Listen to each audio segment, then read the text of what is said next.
Sobat Sehat Nusantara, selamat datang di Suara Sehat Nusantara, podcast yang ngobrolin isu-isu kebangsaan dari sudut pandang dunia kesehatan. Kali ini, saya, Galuh, berprofesi sebagai dokter spesialis neurologi, senang bisa memandu acara ini. Hari ini, kita akan bahas bela negara dalam profesi kesehatan. Topik yang penting banget, apalagi buat kita yang sehari-hari berkecimpung di pelayanan dan edukasi masyarakat. Hari ini aku nggak sendirian loh. Yuk, kenalan dulu sama teman-teman kita. Halo, saya Resa. Saya dokter spesialis penyakit dalam. Senang bisa diskusi tentang kontribusi tenaga medis dalam bela negara. Hai, saya Ayu dari tim promosi kesehatan. Fokus saya pada edukasi masyarakat secara langsung, khususnya di wilayah-wilayah rentan. Halo semuanya, kenalkan saya Indri Artiningrum. Saya juga dari Promkes. Biasanya saya terjun ke komunitas untuk melakukan penyuluhan dan pemberdayaan masyarakat. Halo, perkenalkan nama saya Regina dari tim Kerompes juga. Sekarang saya lebih banyak bergerak di kampanye kesehatan berbasis media digital. Salam kenal semuanya. Oke, salam kenal semuanya. Keren-keren loh teman-teman kita ini. Kalau kita dengar istilah bela negara, pasti yang kebayang langsung tentara, seragam loreng, atau latihan militer. Tapi, tahukah kamu bahwa kita nih yang kerja di dunia kesehatan juga punya peran penting dalam membela negara? Di segmen ini, kita akan ngobrolin arti bela negara dari kacamata tenaga kesehatan ya. Yuk, simak. Betul, di dunia medis, bela negara artinya memberikan pelayanan yang terbaik buat masyarakat. Meskipun saat itu situasinya yang dialami sangat sulit. Contohnya kemarin ketika pandemi COVID-19, kita sebagai tenaga kesehatan menjadi garda terdepan tanpa tahu kapan kondisi akan membaik. Dari sisi Promkes, bela negara itu ketika kita turun langsung ke masyarakat, memberikan edukasi untuk bisa mencegah penyakit, meningkatkan kesadaran, dan juga membuat masyarakat jadi lebih kuat secara kesehatan. Dan juga saat kita membina komunitas agar bisa mandiri dalam menjaga kesehatannya. Karena masyarakat yang sehat adalah fondasi dari negara yang kuat. Peran dari segi media digital juga tidak kalah penting. Kita harus melawan hoax-hoax yang ada mengenai kesehatan yang menyebarkan edukasi kesehatan dengan menyebarkan edukasi kesehatan yang valid. Saya rasa itu juga merupakan bagian dari bela negara di era digital sekarang ini. Wah, kita jadi tahu nih bahwa bela negara bisa loh dilakukan lewat profesi. Sekarang kita bahas hal yang lebih mendasar tentang wawasan kebangsaan. Seberapa penting sih pemahaman ini dimiliki oleh tenaga kesehatan dan gimana caranya menumbuhkannya? Kita lanjut ya ke segmen kedua.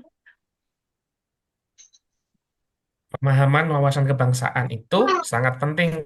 Tenaga medis harus punya kesadaran bahwa pekerjaannya bukan sekedar klinis, tetapi juga bagian dari menjaga kedaulatan bangsa, yaitu melalui kesehatan rakyat. Betul sekali. Apalagi kita sering terjun ke lapangan. Tanpa wawasan kebangsaan, kita bisa kehilangan empati dan rasa tanggung jawab terhadap masyarakat yang kita layani. Dan saat kita membina kader-kader kesehatan di daerah, semangat nasionalisme itu harus kita tularkan juga, supaya mereka merasa bahwa menjaga lingkungan sehat itu juga bagian dari mencintai negeri kita. Benar sekali, kami juga menyisipkan nilai-nilai kebangsaan dalam materi kampanye digital. Misalnya saat Hari Kemerdekaan, bisa kita angkat tema kesehatan untuk kedaulatan, sehingga masyarakat ini sadar bahwa menjaga diri dan sesama itu juga merupakan bentuk dari bela negara. Oke, ngomongin idealisme emang seru ya, tapi realitanya memang kadang berbeda. Nah, di segmen ini kita mau kupas tantangan nyata yang dihadapi tenaga kesehatan dalam membumikan semangat kebangsaan dan bela negara. Sekaligus kita dengar juga harapan-harapan ke depan dari teman-teman kita. Salah satu tantangan nyata yang dihadapi oleh tenaga kesehatan adalah salah satunya rendahnya literasi terhadap kesehatan. Banyak masyarakat yang lebih percaya mitos dibandingkan tenaga kesehatan itu sendiri. Jadi ini bikin kami harus kerja ekstra untuk membangun kepercayaan pada mereka.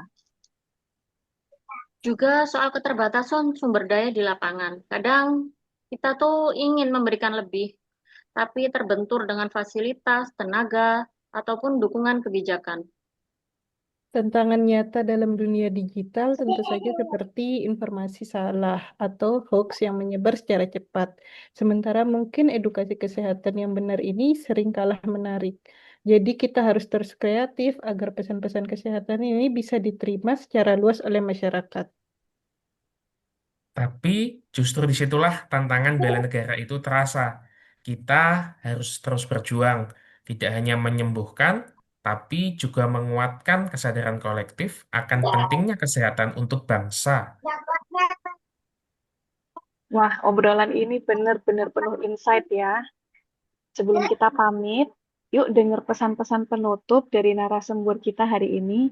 Siapa tahu bisa jadi penyemangat kamu untuk terus berkarya dan berkontribusi lewat jalur kesehatan. Yuk kita mulai closing statement dari teman-teman kita. Bela negara dimulai dari tindakan kecil yang penuh dedikasi dan integritas. Edukasi yang kita lakukan bukan cuma soal penyakit, tapi juga soal membangun bangsa yang kuat. Kemudian semoga makin banyak tenaga kesehatan yang sadar bahwa profesinya itu mempunyai makna strategis untuk masa depan Indonesia. Dan semoga pesan-pesan positif ini bisa sampai ke masyarakat luas agar kita semua dapat terlibat dalam menjaga Indonesia. Wah, harapan-harapannya penuh makna sekali nih.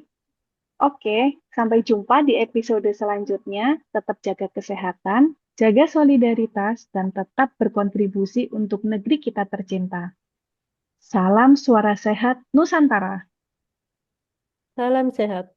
Salam sehat, suara sehat Salam sehat. Nusantara. Oke, podcast kali ini kita tutup ya. Wassalamualaikum warahmatullahi wabarakatuh. Waalaikumsalam Waalaikumsalam warahmatullahi wabarakatuh. Wabarakatuh.